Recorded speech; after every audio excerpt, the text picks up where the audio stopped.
시편 127편 같이 보겠습니다. 제가 먼저 1절을 읽겠습니다. 여호와께서 집을 세우지 아니하시면 세우는 자의 수고가 헛되며 여호와께서 성을 지키지 아니하시면 파수꾼의 깨어 있음이 헛되도다. 너희가 일찍이 일어나고 늦게 누우며 수고의 떡을 먹음이 헛되도다. 그러므로 여호와께서 그의 사랑하시는 자에게는 잠을 주시는도다. 보라, 자식들은 여호와의 기업이요 태의 열매는 그의 상급이로다. 젊은 자의 자식은 장사의 소중의 화살 같으니. 같이 읽읍시다. 이것이 그의 화살통에 가득한 자는 복이 있다. 그들이 승문에서 그들의 원수와 담판할 때에 수치를 당하지 아니하리로다. 아멘. 예배분들에게 한번 인사합시다. 눈으로 예배합시다. 그렇게 인사합시다. 눈으로 예배합시다. 자, 예쁘게 적어 놓았죠? 이쪽에 눈으로 예배합시다. 저게 눈으로 예배하는 거예요. 눈이 떠야 돼요. 눈 감고 난 눈으로 예배한다. 그건 귀로 예배하는 거고, 우리는 지금 눈으로 예배하자는 거죠. 눈이 메신저인 저와 이렇게 마주치는 게 예배하는 거예요. 여러분의 눈이 오늘 예배하는 자리에 서기를 주의 이름으로 축복을 드립니다. 3월 한 달의 설교의 주제가 가정입니다. 가정. 제가 설교를 준비하면서 조금은 부담이 되고 걱정이 되는 것 중에 하나가 요즘 우리 주변에는 가정이 깨어진 분들이 참 많잖아요. 혹시나 상처가 안 될까, 그게 걱정입니다. 또 가정의 축복이 자녀인데 또 자녀 이야기 하려고 그러면 자녀를 먼저 보내신 권사님들도 계시고, 또 자녀를 갖고 싶지만 자녀가 없는 또 젊은 부부들도 있고, 그분들에게는 또 마음이 또 불편하지 않을까, 그런 여러 가지 생각들이 설교를 준비하면서 늘 마음이 좀 아팠어요. 그러나 제 마음은 성경에서 말하는 가정에 대한 이야기 할 테니까 속상해하지 마시고요. 그죠? 또 기쁨으로 말씀을 받고 또 그렇게 하나님 앞에서 마음 상하지 않기를 간절히 부탁을 드립니다. 우리는 교회에서 신앙을 배웁니다. 하나님에 대해서 교회에서 배우고 교회가 가르칩니다. 그런데 우리가 배웠던 이 신앙을 제일 먼저 보여주는 곳이 가정입니다. 여러분이 믿었던 신앙, 여러분이 배웠던 신앙을 제일 먼저 보여지는 곳, 그게 가정입니다. 그래서 가정은 참 중요합니다. 세상 사람들은 가정에 대해서 어떻게 말하는지, 가정이 뭐라고 정리하는지, 가정을 어떻게 생각하는지는 별로 중요하지 않습니다. 우리는 기독교적 세계관, 우리는 성경적 세계관으로 살아야 될 사람이거든요. 성경적 세계관에 안경을 끼고 성경에서 가정이 뭐라고 말하는지가 중요합니다. 그래서 이번 한 달 동안은 성경적 세계관으로 바라보는 가정, 그죠? 성경에서 말하는 가정, 우리는 그 가정의 의미를 좀 더 배우고, 성경에서 말하는 가정의 가치관은 뭘까? 뭐로 세워지는가? 또 그리고 성경에서는 건강한 가정을 위해서 우리에게 무엇이나 말씀하시는가? 그 대답들을 하나하나 찾아 나가는 시간들을 가지려고 합니다. 하나님이 이 땅에 최초로 세우신 공동체가 국가가 아니고요, 교회도 아니에요. 하나님이 최초로 세운 공동체가 가정입니다. 가정.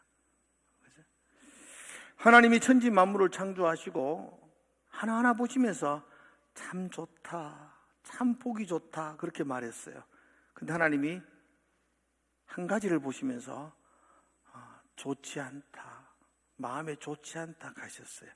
하나님이 마음에 좋지 않다고 했던 이야기가 창세기 2장 18절에 나오거든요.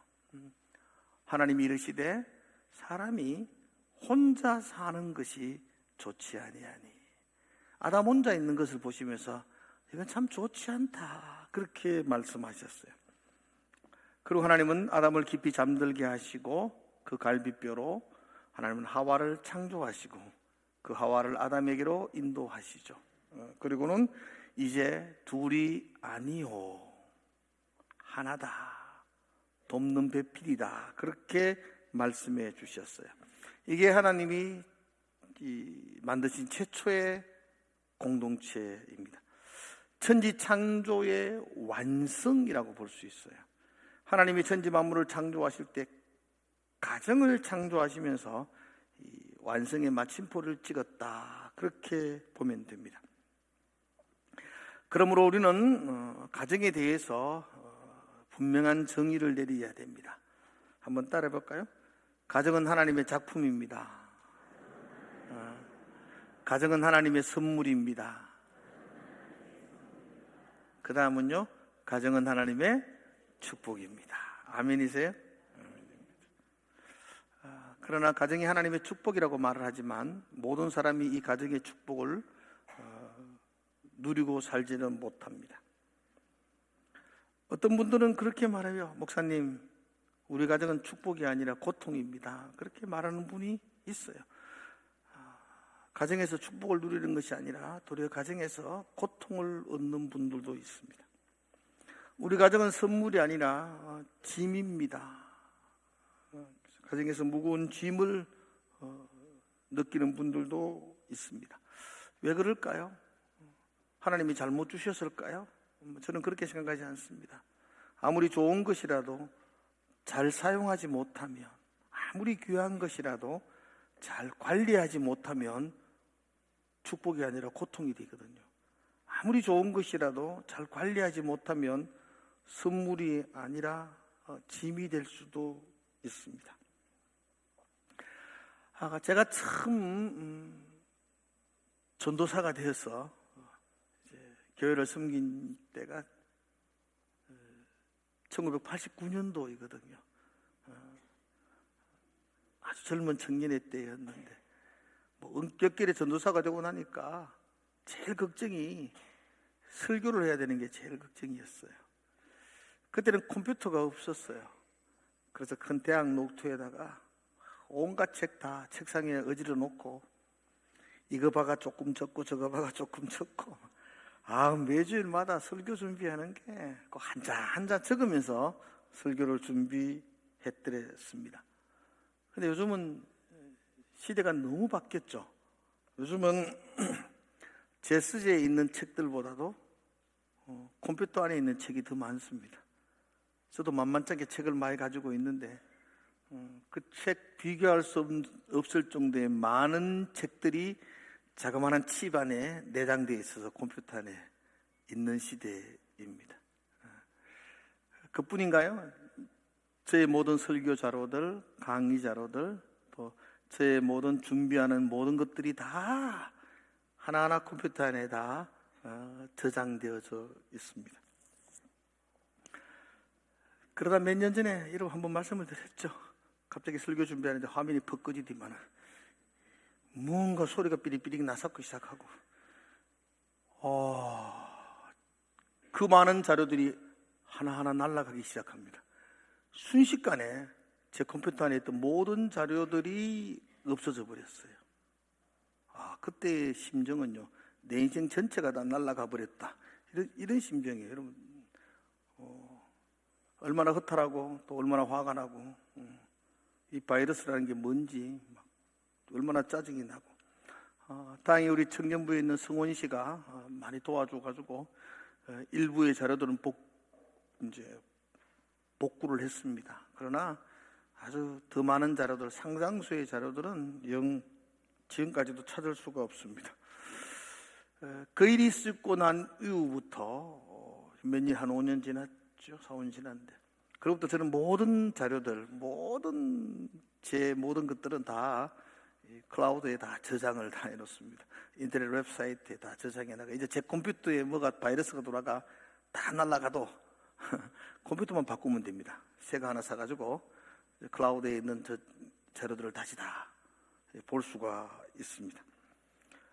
소중한 것들을 지키려면 번거롭습니다. 저는 귀찮아가지고 그런 거 자료 잘 정리하지 잘 못합니다. 좀 번거로워도 매번 자료를 만들면 그 클라우드에 다 저장을 하는, 번거롭지만 그렇게 해야만이, 관리해야만이 그 소중한 것들을 지킬 수가 있습니다. 가정의 소중함은 컴퓨터에 비해서 수백 배 더 소중합니다. 잘 관리하지 못하고 잘 사용하지 못하면 그게 정말로 고통의 관계가 되고 내가 소중하게 여겨졌던 것들이 하루아침에 다 물거품이 될 수가 있습니다. 저는 여러분의 가정이 하나님이 복을 부어주는 통로가 되기를 주의 이름으로 축복을 드립니다. 그러기 위해서는 여러분의 가정에 대해서 좀 알아야만 합니다. 그리고 믿어야만 합니다. 가정에 대해서 좀 배워야만 합니다. 오늘은 시편 127편을 통해서 제가 여러분들에게 한 3가지 정도만 말씀을 드리고 다음 주도 가정에 대한 이야기를 계속 이어져 나가게 될 겁니다. 성경적 세계관으로, 성경의 눈으로 가정을 볼 때 가정은 어떠해야 되는가? 제일 먼저 시편 127편은 우리에게 가정의 본질에 대한 이야기를 먼저 합니다. 가정의 본질, 먼저 본질부터 알아야 되겠죠. 1절 한번 읽어보겠습니다. 같이 한번 읽어볼까요? 1절. 자, 같이 읽읍시다. 시작. 여호와께서 집을 세우지 아니하시면 세우는 자의 수고가 헛되며 여호와께서 성을 지키지 아니하시면 파수꾼의 깨어 있음이 헛되다. 여기서 집이라는 말은 건물을 말하는 것 아니죠. 여기서 집이란 말은 가정을 말합니다. 성이란 말은 그 가정이 모여있는 시티, 마을이죠. 그게 성이니까 그 성 역시 가정의 확대된 부분, 가정이라고 봐도 별 무리가 없습니다. 여기서 가정의 본질을 이야기합니다. 가정은 하나님이 세우시고 가정은 하나님이 지키신다, 이렇게 말씀하고 있어요. 혹 우리는 그렇게 말합니다. 내가 내 아내를 만났고 내가 내 아내의 그 프로포즈를 하고 내가 내 아내와 결혼하고 내가 내 자식을 낳았는데 내가 가정을 세웠지요 라고 말하지만 그건 유물론적 세계관을 가지고 있는 세상 사람들이 하는 이야기고요. 성경적 세계관을 가지고 있는 우리가 고백해야 될 것, 우리가 믿어야 될 것은 이 가정은 누가 세웠다고요? 하나님이 세워주셨어요. 하나님이 짝지어 주신 것, 사람이 나눌 수 없다. 이게 원칙이에요. 그래서 저와 여러분들은 우리의 가정을 하나님이 세워주셨다, 하나님이 세우셨다는 확신과 믿음을 붙들어야 돼요. 그리고 지금도 그 하나님이 지켜주신다. 하나님이 지키지 않으면 파수꾼들이 밤을 새워 눈을 부릅뜨고 지켜도 그건 헛된 일이야. 하나님이 지키셔. 그렇게 믿으셔야 돼요. 이게 가정의 본질이에요. 자, 가정은 하나님이 세우십니다. 또 가정은 하나님이 지키십니다. 그러므로 가정의 주인은 남편도 아니고 아내도 아니고 자식도 아니고 가정의 주인 중심은 하나님이십니다. 아멘이세요? 그러므로 여러분, 돈이 없어서 가정은 무너지는 게 아니에요. 자식 때문에 가정이 무너지는 것도 아니고요. 남편이 잘못해가 가정이 무너지는 게 아니고요.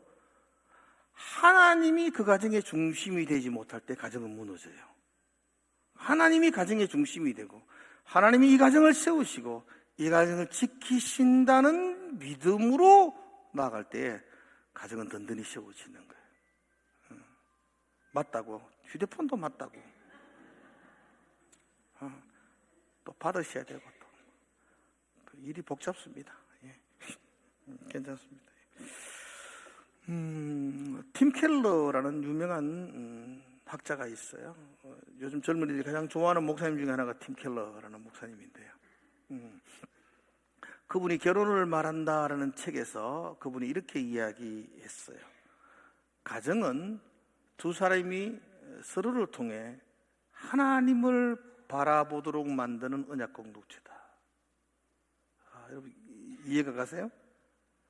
가정은 뭐냐 할 때에 가정은 내 행복과 내 바람을 성취하는 곳이 아니고요. 남편과 아내 두 사람을 통해서 하나님을 바라보는 거예요. 다시 말해서 내가 내 아내를 보면서 하나님을 바라보는 거, 그게 가정이라는 거예요. 그게 건강한 가정이에요. 내가 내 남편을 보면서 하나님을 바라보는 거예요. 내가 내 자녀를 보면서 하나님의 사랑을 바라보는 거예요. 그럴 때 건강한 가정이 되는 거예요. 그 가정의 중심이 하나님이라는 겁니다. 여러분, 하나님이 여러분의 가정을 결혼으로 이렇게 만나게 한 게 알콩달콩 행복하게 살라고 만나게 한 것 아니에요. 여러분은 그 배우자를 통해서 하나님을 볼 수 있도록 하기 위해서 만나게 하셨다고요. 알콩달콩 행복한 건 천국 가서 하시고, 여기서는 그 배우자를 통해서 하나님을 바라보도록 하는 언약 공동체, 그게 가정이라는 것입니다. 이런 가정의 본질을 여러분들이 붙들 때에 여러분들은 건강한 가정을 세울 수가 있습니다. 한번 다시 정리합시다. 가정의 본질. 자, 따라해 봅시다. 가정은 하나님이 세우셨습니다. 가정은 하나님이 지키십니다. 가정의 주인은 하나님이십니다. 아멘이세요? 이게 이제 가정의 본질이에요. 이게 흔들리면 안 돼요. 기초가 흔들리면 다 흔들리는 거예요. 그죠? 하나님이 세우시고, 하나님이 지키시고, 그래서 우리 가정의 중심은 하나님이십니다. 두 번째로 알아야 될 것은 가정의 비밀이에요. 이렇게 하나님이 세우셨다, 하나님이 지키신다, 하나님이 중심이 되는 가정 안에는 세상 사람들이 모르는 놀라운 비밀이 있어요. 그러니까 세상의 가치관으로 살아가는 가정에는 이런 거 없어요. 그런데 성경적 가치관으로 세운 가정에게 아무도 모르는 놀라운 비밀이 있어요. 오늘 그 비밀을 여러분들이 보셔야 돼요. 자, 한번 볼까요? 2절입니다. 2절 같이 한번 보겠습니다. 2절 시작. 너희가 일찍 일어나고 늦게 누우며 수고의 떡을 먹으며 헛되도다. 그러므로 여호와께서 그의 사랑하는 자에게는 잠을 주신. 이게 가정의 비밀이에요. 우리는 성경을 믿어요. 그런데 성경이 하는 말이 조금은 마음이 불편할 때가 있어요. 오늘 본문도 그래요. 일찍 일어나고 늦게 누우며. 근데 그게 헛되대요. 아니, 이러면 안 되잖아요. 일찍 일어나고 늦게 누우는 것은 열심히 수고하는 거잖아요. 그게 장하다 그래야 되잖아요, 성경이. 그죠? 사실 우리 연로하신 장모님들, 저희 아버님 세대 정말로 뼈가 빠지게 열심히 살았던 거예요, 그분들. 그죠? 우리 어르신들 이야기 들어보면은 그때는 먹고 살기 위해서 얼마나 수고하신지 몰라요. 그분들 장하신 거죠. 그분들의 열심으로 지금 한국이 세워졌잖아요. 그죠? 지금 우리 아버지들, 직장 다니는 아버지들 말고 어머니들 마찬가지지만 정말 열심히 사시거든요. 일찍 일어나고 늦게 누우며 그렇게 수고하시거든요. 제가 한 번씩 서울 올라가서 지하철을 타면요, 깜짝 놀랍니다. 사람들이 걷는 사람 아무도 없습니다. 지하철 타는데 막 뛰가요. 나도 뛰가요. 왜 뛰가는지도 모르고. 바쁘게 사세요. 근데 그렇게 바쁘게 사는 게 헛되다 그러면 이상하잖아요. 그건 참 수고한다 그래야 되는데, 근데 여기서는 헛되다 그래요. 이 말은 아침에 일찍 일어나고 저녁에 늦게까지 열심히 수고해라, 그런 수고는 헛되다, 하지 마라, 이런 의미가 아니에요. 오늘 여기서 제일 중요한 단어가 떡이라는 단어예요. 떡. 그래서 이건 좀 해석하면 이런 거예요. 떡을 위해서 열심히 수고하고 열심히 노력하는 건 헛된 거야. 이 말은 열심히 수고하고 노력해도 떡 없어, 이런 뜻이 아니고요. 그렇게 열심히 노력하고 열심히 수고해서 떡을 잡아도 가정이 행복한 것 아니라는 겁니다. 그 수고의 떡으로 가정은 평화를 누리는 게 아니에요. 내 영혼아 창고 하나 더 짓자, 평안히 쉬자, 그래가 평안을 얻는 게 아니라니까요. 그죠? 성경 그렇게 말해요. 여러분 열심히 일하잖아요. 수고해요. 그게 나쁜 게 아니에요. 그러나 그것으로 가정의 평안은 누릴 수는 없어요. 떡이 아무것도 중요하지 않아, 돈이 필요 없어, 그렇게 말하는 건 잘못이에요. 아니요, 중요해요. 그게 참 소중해요. 그러나 여러분, 그것만 있으면 우리 집은 행복할 거야, 그건 정말 큰 잘못이에요. 그것으로는, 그 수고의 떡으로는 건강과 행복한 가정을 누릴 수가 없다는 거예요. 그렇죠? 믿으세요? 그래도 떡이 많으면 좋겠죠? 아무리 그래도 뭐 떡은 중요하지 않은 건 아니에요. 근데 그 다음 성경은 말이에요. 우리 성경적 가치관으로 배우자고요. 성경은 말이에요. 그러므로 여호와께서 그의 사랑하는 자에게는 잠을 주시는도다, 이렇게 말했어요. 그러므로 결론적 접속사예요. 앞에 이야기의 결론을 내려요. 그래서 이 본문을 잘 해석하셔야 돼요. 우리 이 본문을 참 좋아하는데 자꾸 곡해해요. 지금도 자요. 그래서 뭐 하면은 사랑하는 자에게 잠을 주신다고. 그런 뜻 아니에요. 이건 원어적으로 정확하게 해석하면요, 그러므로 하나님이 사랑하는 자는 잠을 자도 하나님이 공급해 주십니다, 이런 뜻이에요. 여러분이 잠을 자는 동안에도 하나님이 공급해 주세요. 수고하고 애쓰도 그 떡으로는 평안을 얻지 못하는데, 하나님을 사랑하는 자, 하나님의 사랑을 받는 자, 하나님과의 관계가 되는 자, 하나님 안에 있는 자는 잠자도 하나님이 피로를 공급해 주신다, 그렇게 말하는 거예요. 여러분 어떤 사람이에요? 수고하고 애써서 떡으로 행복을 찾으려는 사람인가요? 아니면 하나님의 사랑 안에서 하나님이 공급해 주시는 것으로 행복을 찾으시는 분이세요? 후자겠죠? 그래 사시기를 축복해요. 열심히 살지 말라는 말은 아니에요. 그래도 그래 해가지고 가정이 건강할 거라고 생각하는 것이 가장 큰 잘못이라는 겁니다. 하나님을 사랑하는 자, 그 사랑하는 자, 하나님의 사랑을 받는 자, 그 자는 잠을 자도 하나님이 필요한 것을 공급해 주신다는 거죠. 아멘이시죠? 특별히 하나님이 자는 동안에도 나의 필요를 공급해 주신다, 이 말을 좀만 더 생각해 보면요, 잠에 대한 이야기니까 잘 잔다는 이야기겠죠. 여러분 잘 주무세요? 아멘. 잘 주무시는 분, 밤에 되면 하나 둘 셋 잘 주무시는 분, 잘 주무세요? 저는 뭐 잘 자는 편입니다. 잘 못 주무시는 분들은 왜 잘 못 주무시죠? 예민하신 분이 있어요.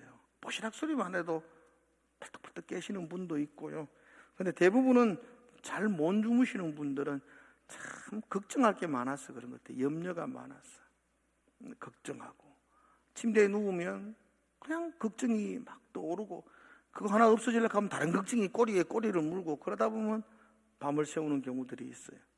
병원 가면 신경 쓰지 마라 그러는데 신경 안 쓰려고 신경 쓰다가 신경쇠약에 걸려요. 신경 안 쓰는 게 쉬운가요? 뭐 그게 더 어려워요. 그죠? 염려하지 마라. 염려 안 하려고 염려하다가 염려가 되는 것이죠. 염려에 빠지는 것이. 근데 여러분, 푹 잔다는 것은요, 염려 안 한다는 것이란 말이잖아요. 걱정 안 한다는 거잖아요. 걱정 안 한다는 말은요, 그게 마음이 느긋하다는 말이 아니고요, 내 걱정을 하나님께 맡긴다는 거죠. 걱정이 없어지는 거다. 인생을 살면서 걱정 없는 인생이 어디 있습니까? 염려 없는 인생이 어디 있습니까? 동일한 염려를 가지고 있는데 그 염려를 하나님께 맡기는 거예요. 그게 잠을 주시는 도다.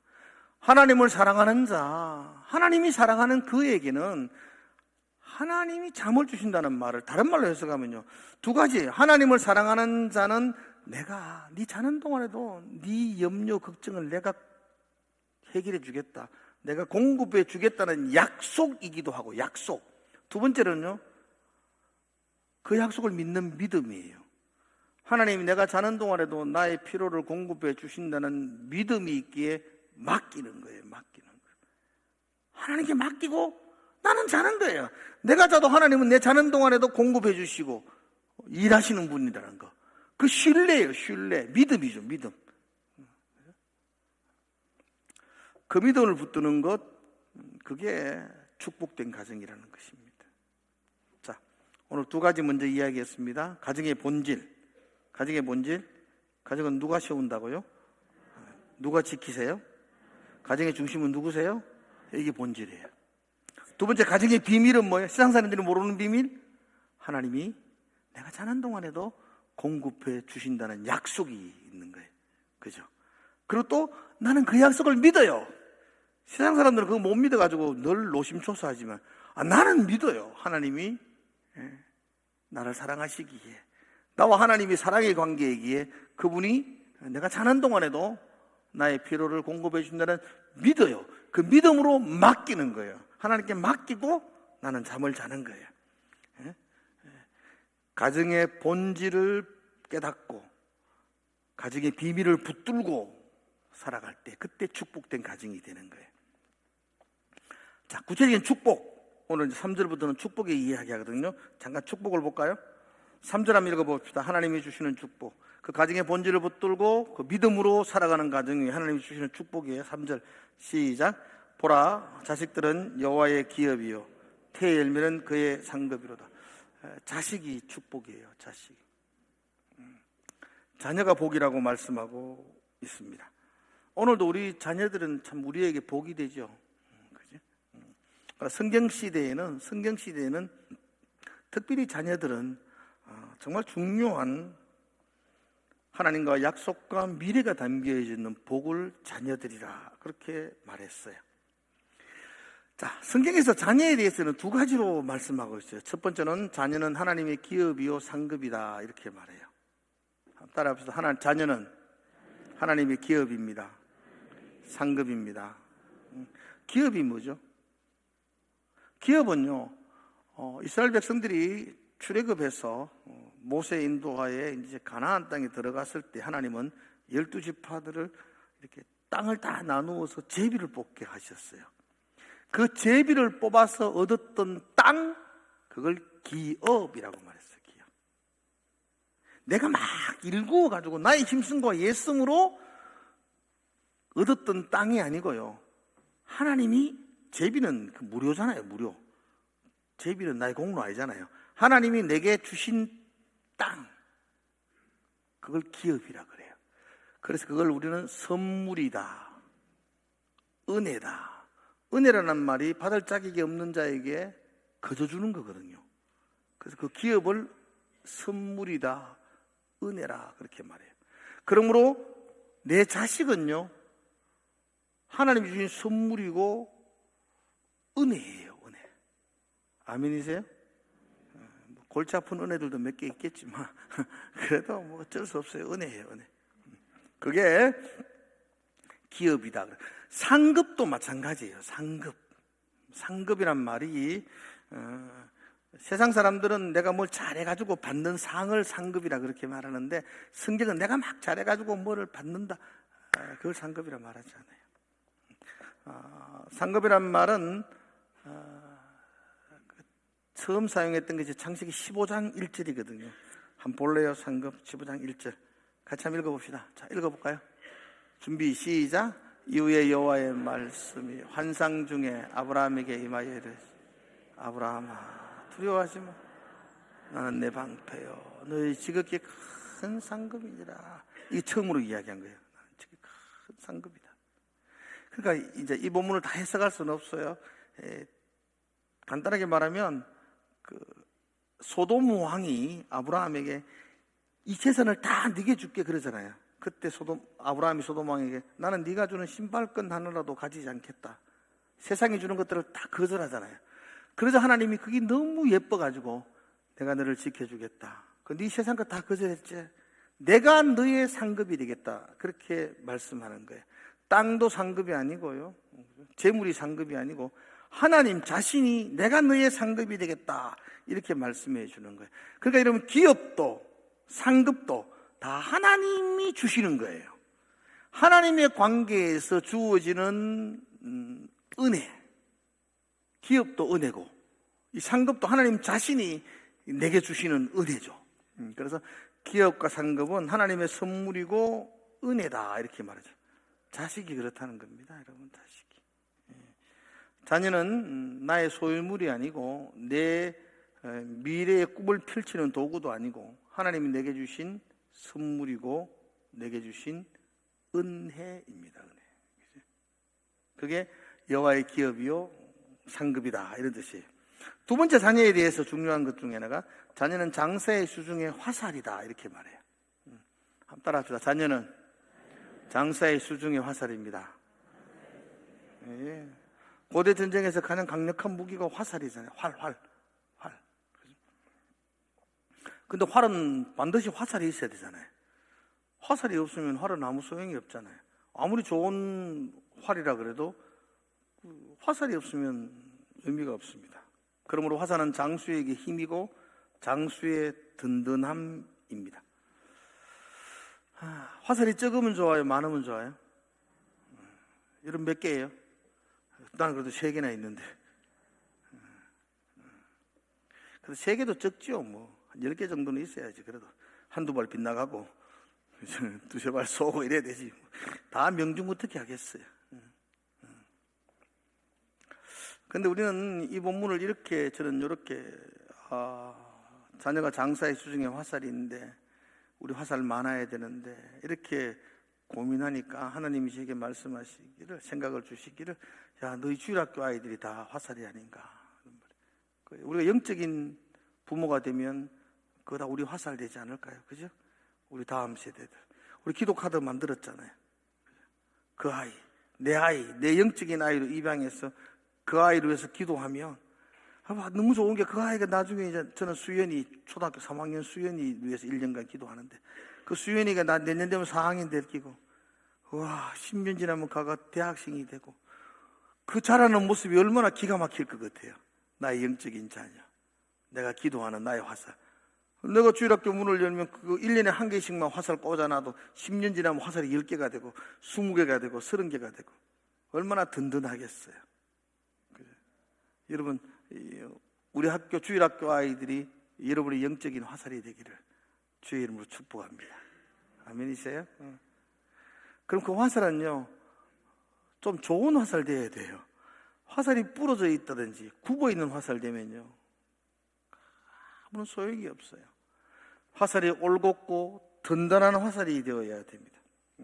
그래서 하나님, 내 자녀, 이 장수의 수중의 화살 같은 이 자녀들이 정말로 올바른 화살, 든든한 화살, 참 멋진 화살, 굽은 화살 같으면 쏘면은 적군의 가슴을 치댕기고 삥 돌아가지고 우리 아군 맞추고 이러면 큰일 나잖아요. 올곧은 화살, 좋은 화살, 하나님 그런 화살 되게 해 주십시오. 그런 기도가 우리가 저절로 되는 거죠. 여러분, 우리의 자녀가 화살이 있는데 그 자녀가 올바르고 곱고 든든한 화살이 되게 하는 방법이 뭐죠? 여러분 기도해 주셔야 되지. 그 하나님 말씀으로 예배를 통해서 그 아들이 올바르게 되는 거잖아요. 그렇죠?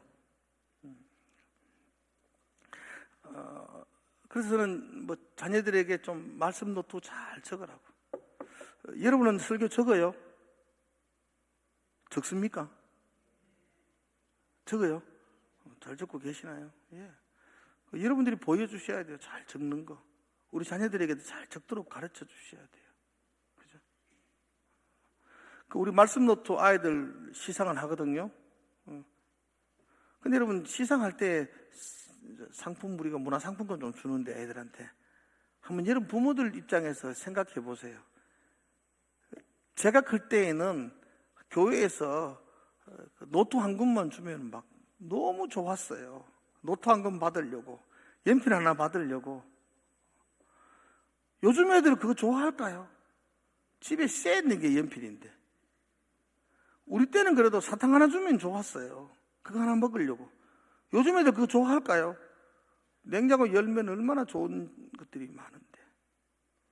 제가 하는 말은 교회에서 주는 선물로는 아이들의 마음을 이렇게 할 수가 없어요. 노트 써야지, 그런 도전을 줄 수가 없다고.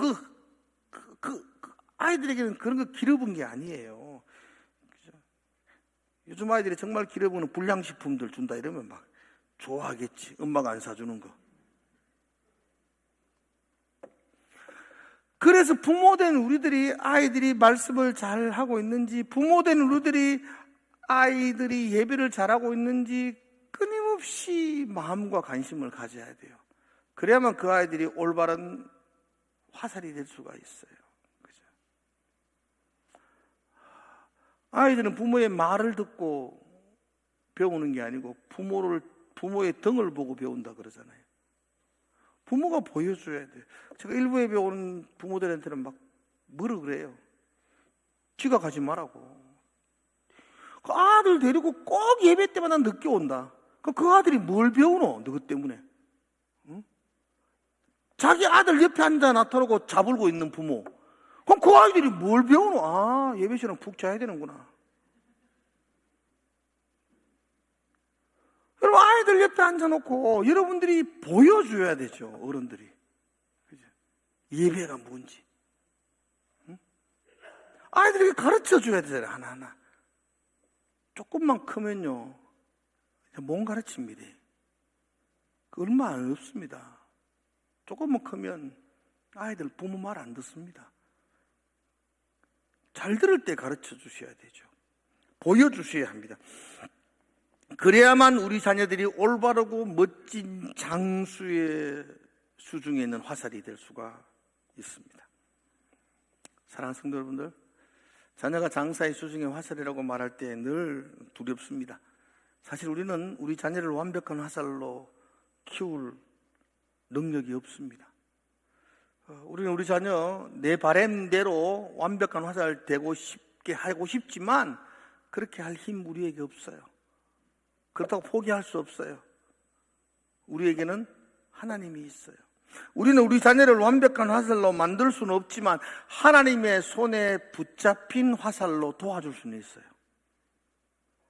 야, 이거 멋지지 않나, 이 말? 내가 쓰고도 감탄했어요. 이거 제가 썼어요. 우리는 우리의 자녀를 완벽한 화살로 만들 능력은 없습니다. 그러나 우리는 우리 자녀를 하나님 손에 붙들린 화살로 도울 수 있습니다.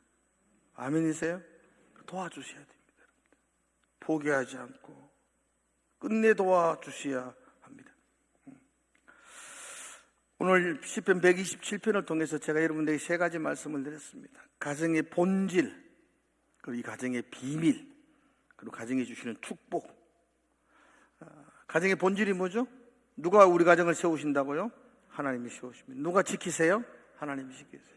그럼 우리 가정의 중심은 누구세요? 하나님이십니다. 이것이 가정의 비밀, 본질입니다. 가정의 비밀은 뭡니까? 내가 하나님을 사랑하는 관계가 될 때에, 그죠? 하나님은 내가 자는 동안에도 공급해 주신다고 약속해 주셨어요. 나는 그 약속을 믿고 하나님께 맡기는 거예요. 그럴 때 하나님이 우리 가정을 붙들어 주세요. 그게 가정의 비밀입니다.